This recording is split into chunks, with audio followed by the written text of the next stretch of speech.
दोस्तों, आज मैं आपको एक सच्ची घटना के बारे में बताने जा रहा हूँ। ये घटना हमारे साथ शेयर की है बंगाल के रहने वाले दीनू शर्मा ने।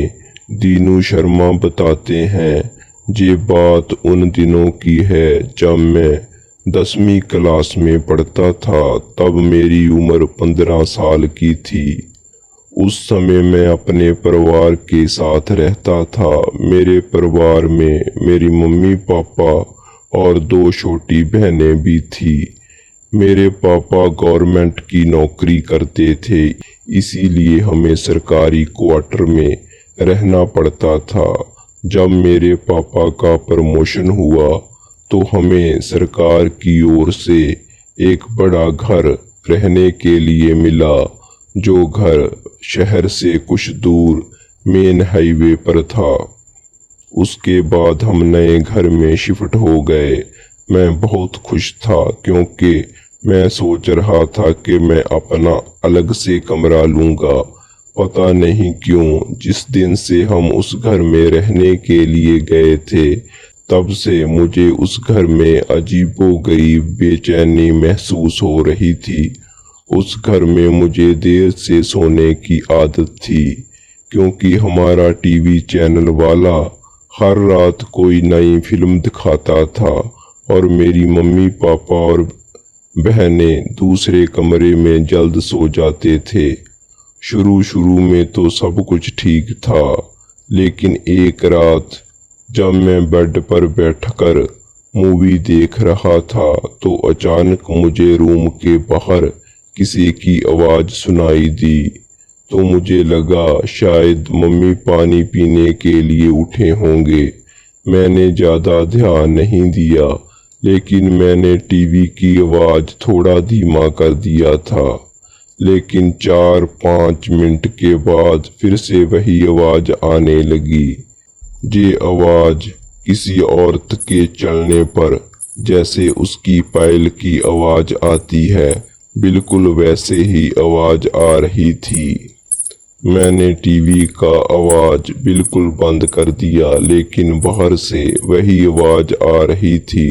ये आवाज़ सुनकर मेरा शरीर कांपने लगा और मेरे रोंगटे खड़े हो गए।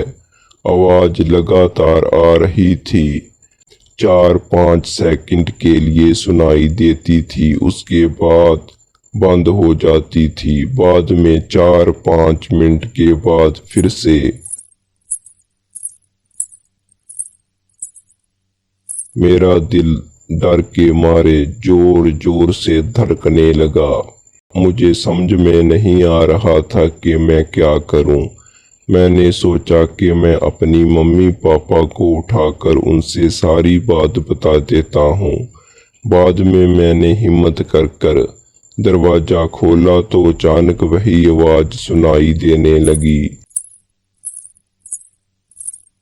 उस समय वह आवाज़ बिल्कुल मेरे सामने से आ रही थी। ऐसा लग रहा था कि कोई स्त्री चलकर मेरे पास आ रही हो, लेकिन सिर्फ आवाज़ आ रही थी। सामने कोई भी दिखाई नहीं दे रहा था और आवाज़ बिल्कुल स्पष्ट रूप से सुनाई दे रही थी। मैंने मम्मी पापा को जगा दिया और सारी सच्चाई उनको बता दी। मेरे पापा इस बात को मानने के लिए बिल्कुल तैयार नहीं थे, वैसे भी वो आधी नींद में थे। किसी ने मेरी बात पर ध्यान नहीं दिया और सभी सो गए। मैं अपनी मम्मी पापा के साथ उनके कमरे में सो गया। ऐसे ही 3-4 दिन निकल गए। बाद में एक रात फिर से वही आवाज़ सुनाई दी, शन शन। बाद में मुझे उस आवाज़ की आदत हो गई। आवाज़ आने का कोई समय नहीं था। कभी रात को 12 बजे आवाज़ आती थी तो कभी रात को 2 बजे। परंतु एक बात तो पक्की थी कि आवाज़ सिर्फ मुझे ही सुनाई देती थी। घर में और किसी को ये आवाज़ सुनाई नहीं देती थी। कभी कभी ये आवाज़ सुनकर मुझे बहुत ज़्यादा डर लगता था। फिर 6-7 महीने के बाद गवर्नमेंट की ओर से हमें नया घर मिल गया और हम वहां पर शिफ्ट हो गए। उसी घर में हमारी जगह पर जो नए लोग रहने के लिए आए थे वह हमारे जान पहचान के लोग थे। उनका बेटा मेरा बहुत अच्छा दोस्त था और उनकी फैमिली काफी बड़ी थी।